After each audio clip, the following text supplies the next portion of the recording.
Hey guys, Mike the Mike Man here.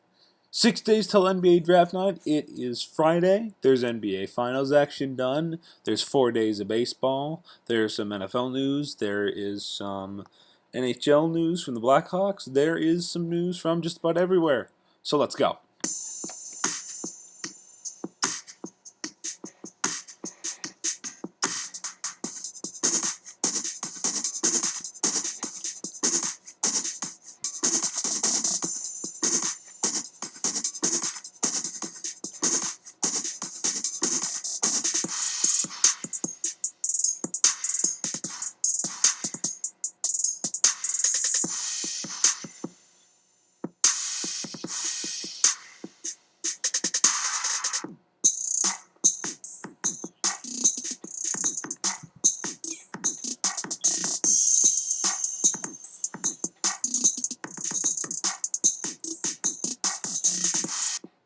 Alright, now that that's done and over with, time for a baseball scoreboard rundown the last 4 days since I last talked to you guys.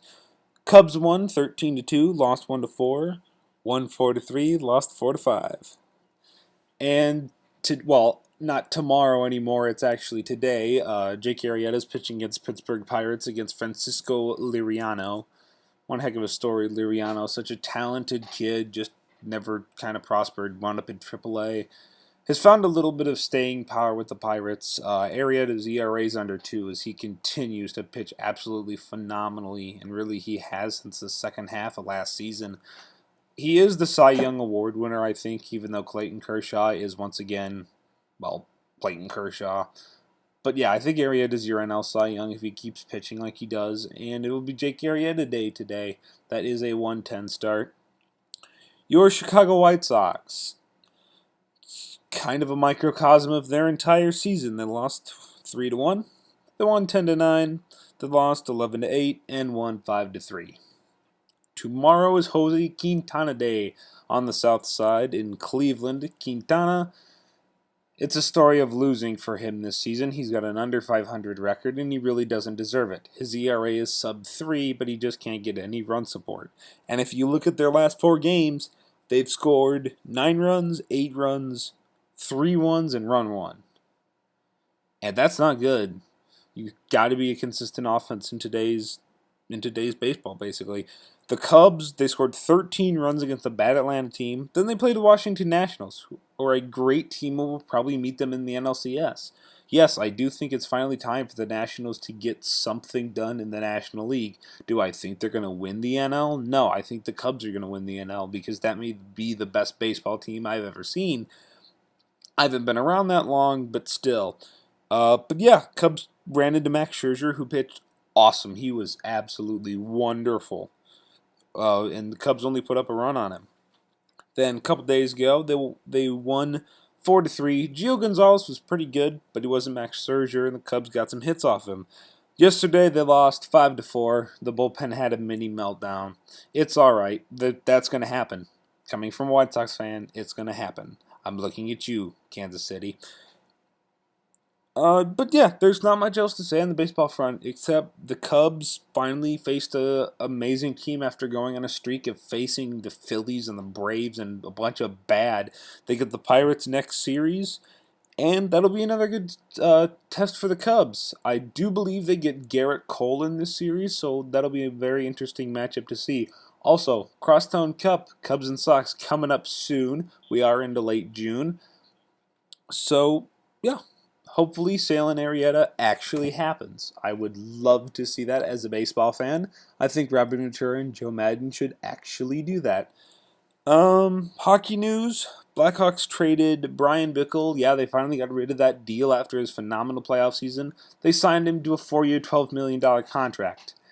And he spent most of this year in Rockford. That deal has really not worked out well for them at all.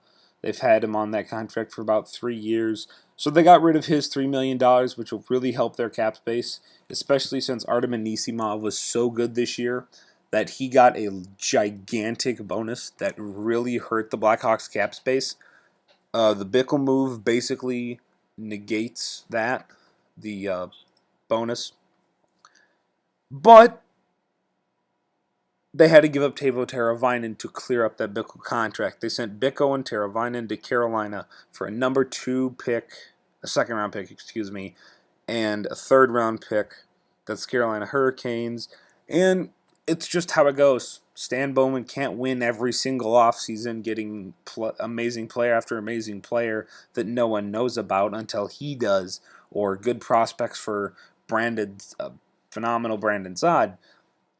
It's just not going to happen every offseason, and we're finally at an offseason where it doesn't happen. Does that mean they're out of the Stanley Cup picture next year? No, absolutely not. They have Kane and Taves. They're never going to end up in Keith. They're never going to be out of the Stanley Cup picture. That's just not a thing. So that's basically it for hockey. NBA draft.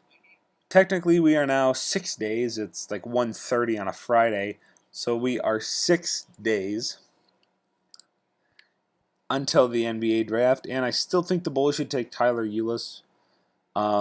They're talking about Derek being gone. They're trying to get rid of him. Unfortunately, they're not getting really any return whatsoever for him, which is expected, especially considering the fact that this is a guy that has messed up both of his knees several times. After ACL 1, I wanted him traded because in the NBA, if you tear an ACL, you're kind of bad, used up goods at that point.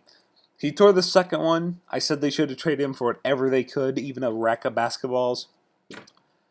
At this point, I don't think you're going to get a rack of basketballs. I think you might get one for him. You're just going to get a second round pick or something like that out of him.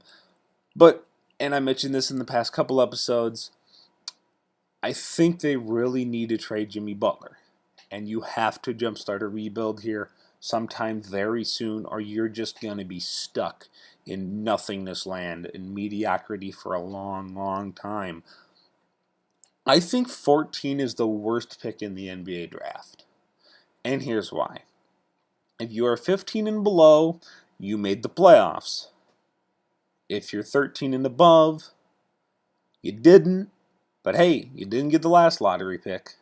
If you're 14, you're the last pick in the lottery, and you really don't stand much of a chance of getting somebody really good. That's just kind of how the NBA works. You have to be in the top 10 to get something good. Now, there are deals supposedly on the table, like Minnesota trading Zach LaVine and their 5th pick to the Bulls, which would be great. But the Bulls are asking for Andrew Wiggins. And if I'm completely honest, I really wish Gar Forman and John Paxson would not be this picky. Because look, that number 5 pick might net you Jamal Murray. And if you get Jamal Murray, that is absolutely gigantic for you. Because that is a legitimate 2-guard that can step in instantaneously and take the place of Jimmy Butler. Not defensively. I watched a lot of Kentucky games. I'm a massive Kentucky fan. He is not the defender that Jimmy Butler is, but he is certainly a wonderful shooter. And if Derrick Rose stays here, if you keep him on, he could complement Derrick a little bit, because if Derrick plays to who Derrick is, he's a drive to the basket kind of guy. Jamal Murray's the absolute opposite. He is a great 2 that stretches the floor a ton.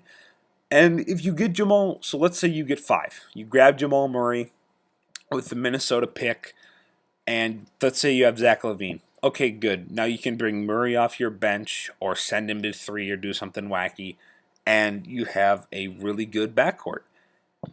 And then you still have 16 to play around with.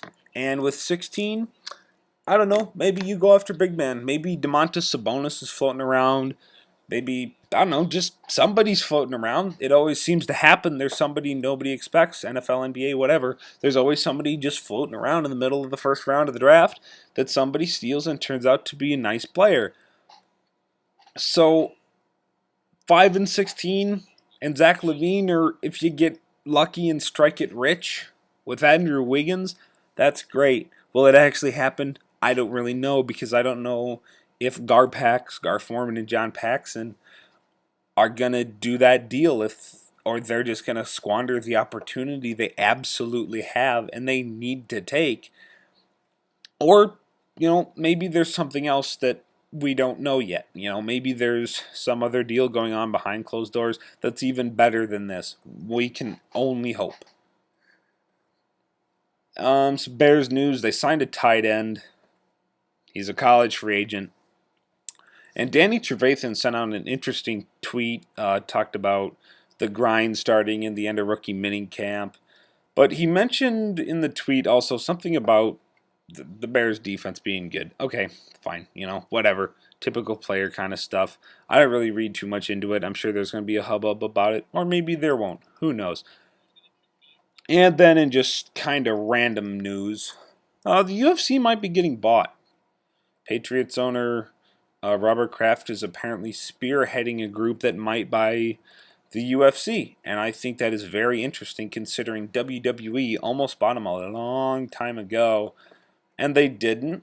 And now this is going to be the second opportunity that I know of for somebody to maybe buy the UFC and get enough money together. And personally, I don't really care if they get bought out as long as Dana White's still at the top, because I think Dana White is one of the best promoters for fighting of any kind that we have today. I think Dana White is absolutely awesome at being the UFC's president and making all the cards, and he does some terrific stuff. And yeah, that's how I feel about the UFC. And there's really not much more to say to it. All right, so that's it. That's all I got for today. I don't really have a catchphrase to put here like a lot of people do, so I'm just going to say, have a good day.